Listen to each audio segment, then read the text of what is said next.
last weekend of the baseball season. 4 teams for 2 spots. Bring on the chaos. Also, the 37 in the game you didn't think she still had, she still got it. Rams at Cardinals, Ole Miss at Bama, and is there anything we're missing? Let me hear it. There it is. It's a game. It's going to happen, yes. We need also the Cubs lost for the 70th win. Don't forget that.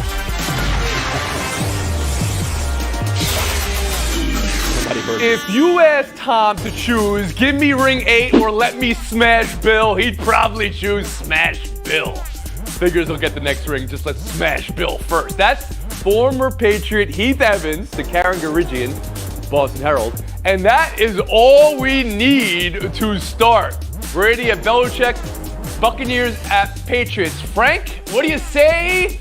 What do you know? You believe Brady wants this more than any Super Bowl?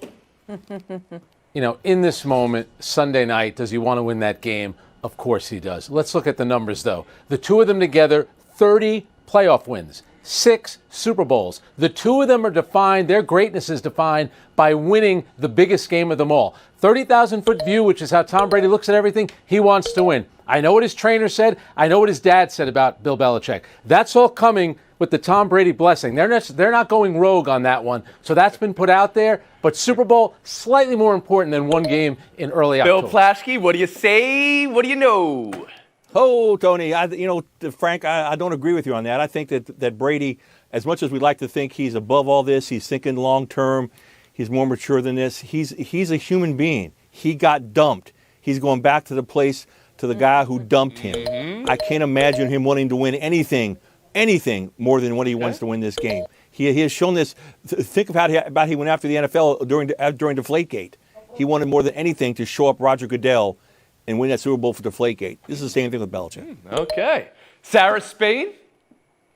I love you, Plaschke, but that's such a Plaschke answer to get lost in the moment of this weekend and to not understand that the only game that a player will not tell you. But no, listen, this is what we do in sports, right? We say, I don't have any circled on the calendar. The next game is the most important game. You know what game we don't do that with? The Super Bowl. That's the one that they'll tell us. That's the one we have circled on the calendar. That's the most important one. Tom Brady himself, in the midst of celebrating a Super Bowl, they'll ask which one's his favorite, and he'll say the next one. He has told us over and over again what matters the most to him. Of course he wants to win this, but guess what? He won the Super Bowl a couple months ago, and he's walking into Foxborough with nothing to prove because he already proved he can do it without Bill. And Kevin Blackistone.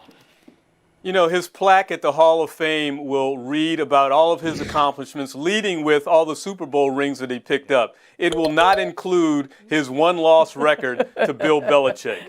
Of course he wants to win this game. Of course it's a big deal. But the one thing I'd say is different about his whatever grudge he may have with Bill Belichick and his grudge with Roger Goodell is the grudge with Roger Goodell over Deflategate was a potential stain, and it may still be there on his entire career. Belichick is not a stain. Plaschke, you want back in, please?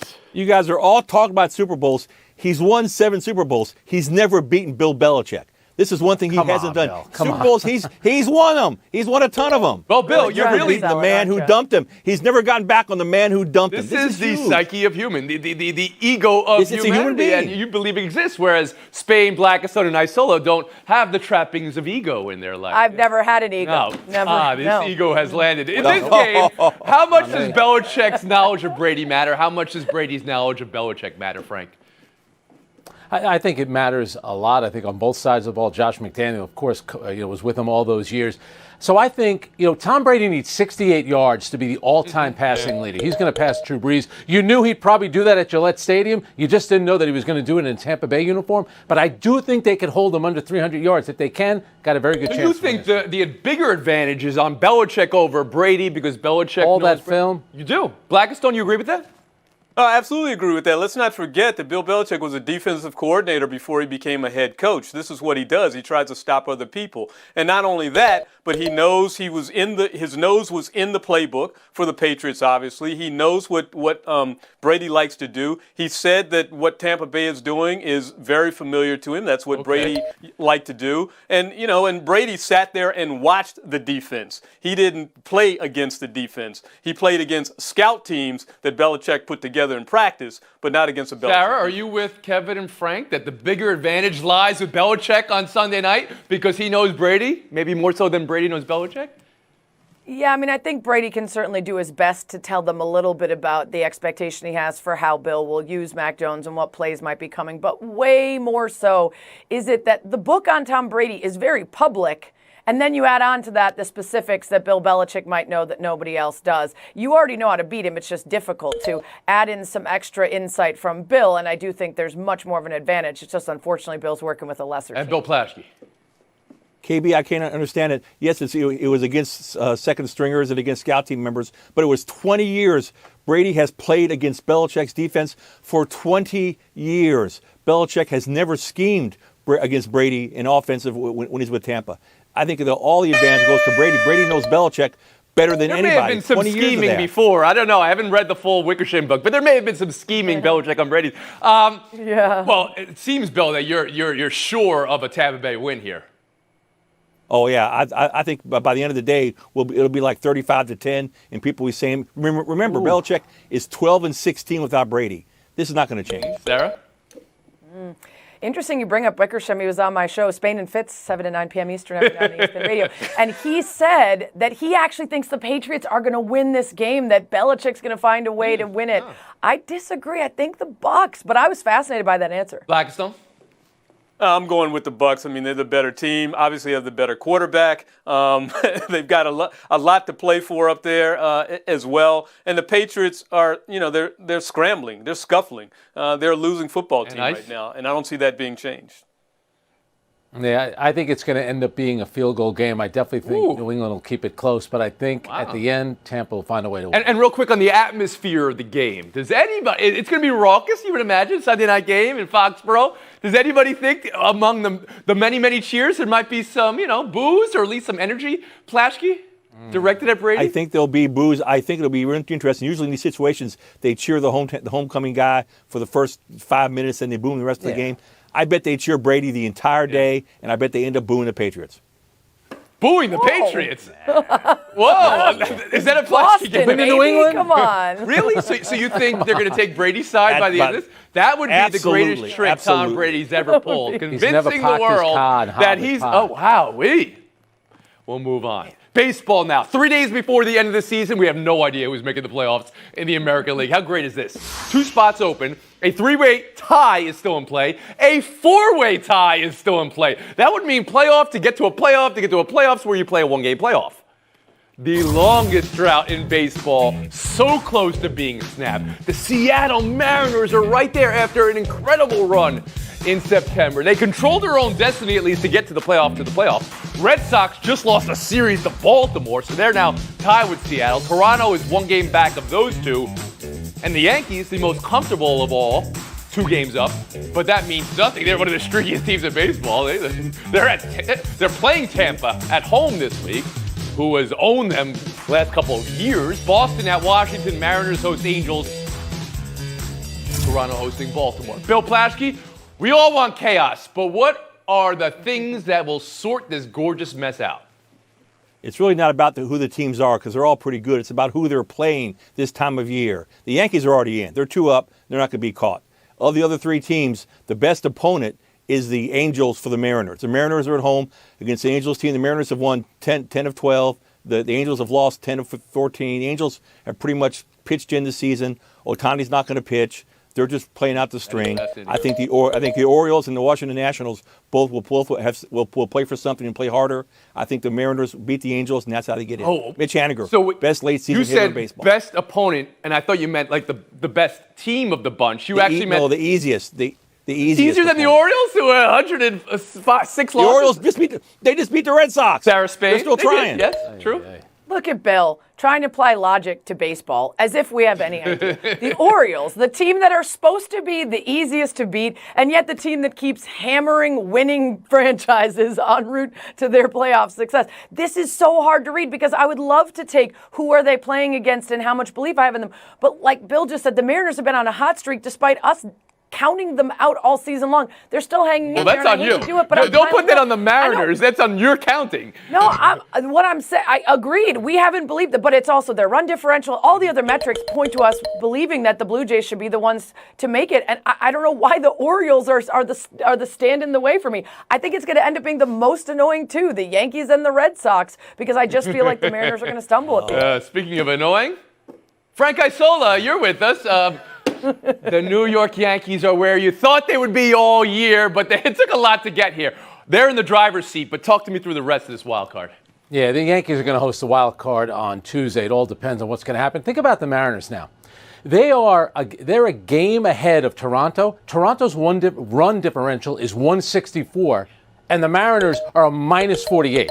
How is that even possible? But here's the thing. I think it's going to be Boston on Monday is going to be hosting the Seattle Mariners in the a game to get to the wild card. But here's my problem. Shohei Ohtani is not going to pitch on Sunday. Why would he pitch in his last start against Texas that doesn't mean anything, but not pitch on Sunday, that a game that matters? And Joe Madden says he has nothing else left to prove. Excuse me, this is an actual game that matters. Have him pitch on Sunday. He's got nothing else left to prove. Okay. He has nothing else left to prove. But Frank, how about the integrity of the sport? The integrity has been invoked. Oh, okay. so Kevin, like can you start there? The idea that Ohtani is not going to pitch Sunday in a game that's going to mean a lot, and the Mariners might be breaking their drought.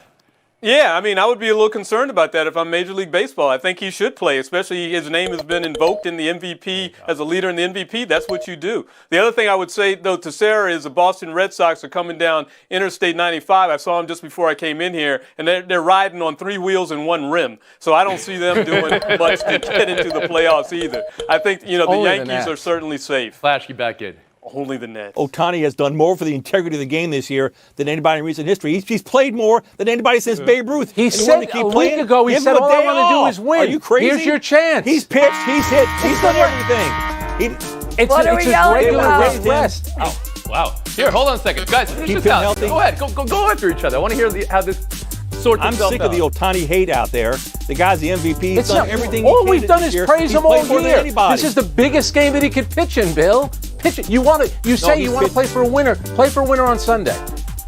Doesn't Maybe look want to good. protect You know his that. arm. We'll be back for Buy or Maybe Sell. don't There's your have college. 21. How since he pulled it off to get to 3-1 and to do it at the last second, and how Jacksonville let it get away and make it 19 straight losses. They had the 14-0 lead going into the half. They could have more points. They didn't get it. Urban Meyer called it all devastating and heartbreaking. Bill Plaschke, what word would you use to describe last night? Urban Meyer's not going to last long if he thinks that's devastating and heartbreaking. That was a hopeful loss. They were on the road on a short week, got beat by a last-second field goal. They shot the Bengals in the first half, and Trevor Lawrence looked tremendous to me. 17 of 24, ran 4 touchdowns. So you saw progress. Didn't throw an interception. Progress. Sarah Spain, how about you? I would describe it the same way he did, because despite seeing some better play, they didn't turn the ball over. They blew a huge lead, and they still lost. He's looking at the schedule thinking, are we going to win a game this year? We are not definitively better than the Jets or the Falcons, but those are the 2 remaining teams that we got a shot against, and we had a good shot in this one, and we blew it. They might not win a game. Evan Blackstone. Well, I can see it being heartbreaking. I mean, Joe Burrow goes 68 yards, 5 for 5 on that last drive, and you lose the game. But devastating, this is a team that wasn't going anywhere this year. It's complete rebuild. They were 1-15 a year ago, which is why they have Trevor Lawrence in the first place. Frank Isola. It's progress, even though the team now has lost 19 straight, second longest losing streak in the history of the sport since the merger. Hard to believe. I thought the big issue was, and this was first guessing, I thought they should have kicked to go ahead 17-0 because Cincinnati started with the ball to start the second half, marched right down the field and scored. Yep. I thought that was a big mistake by Urban Meyer, but that was progress. Just Meyer on the sidelines. I know you guys are the greatest body language readers of all time. When he's collapsed there on the ground there like this and looking up, I mean, it's tough to watch him watch how bad they are right Not now. college football. He's not going to last. You don't think he's going to last, Bill? That was enough for you? The 4 games start Yeah, I don't to think the he's going to season? last. You are I think he gets incredible through the season, today, but Bill. this We'll is move on. Look at this awesome touchdown catch, crazy catch for Virginia last night. That's how we start week 5 of college with some SEC mayhem this weekend. Thank you, Bill. 8 Arkansas versus 2 Georgia, 12 Ole Miss versus 1 Bama. And outside of the SEC, Cincy and Notre Dame, 2 top 10 teams. Sarah, you buying anything this week? What do you like? I'm buying that Ole Miss is going to make this a really fun game. Only team in the nation, top 15 in passing offense and rushing offense. That being said, unless they win the game, Lane Kiffin might still be taking those USC interviews. If they manage to win, he might pull off the interviews. I don't want you going out on a limp here, Sarah Spade. Kevin Blackstone, how about you? Cincinnati at Notre Dame. Desmond Ridder, a Heisman Trophy candidate in this country right now. Watch him play. A chance for them to make some noise and maybe knock Notre Dame out of getting into that Final Would you Four. say Cincinnati and Notre Dame, the losers out of the college football playoff conversation, Kevin? 7 versus 9, I would say yes. Isola, how about you? Yeah, Cincinnati's been one of the better stories in college football, really, since Brian Kelly coached there. One thing to pay attention to, Notre Dame at home, 26 straight wins. Meanwhile, if Ole Miss gets a win, it's their biggest victory since the movie The Blind Side came out. So good luck, Ole Miss. Well, okay, but I mean, it would be their biggest win since they beat Bama last time with that great play where Kelly was falling down in the touchdown. It is on the road. Are you predicting that it's going to happen? No. Okay, well, thank you very much. I hope you feel blindsided by this mute. Flashy, how about you? Sandra Bullock was great in the movie, wasn't she? Oh, my goodness. Settle down, Flash. Settle down. She was a great actress. I'm taking Notre Dame, Cincinnati. That's the one game. The loser's out, and the winner will not be an underdog the rest of the year. The winner's essentially in. The winner just has to hold serve, and the winner's into CFP. So that's a huge game. Speaking of mayhem, meet the NFC West. 3-0 Cardinals, 3-0 Rams playing each other, and the 1-2 Seahawks at 2-1 Niners. The best division in football, we thought, but maybe the AFC West has something to say about that. KB, what are we going to learn about the NFC West this Sunday?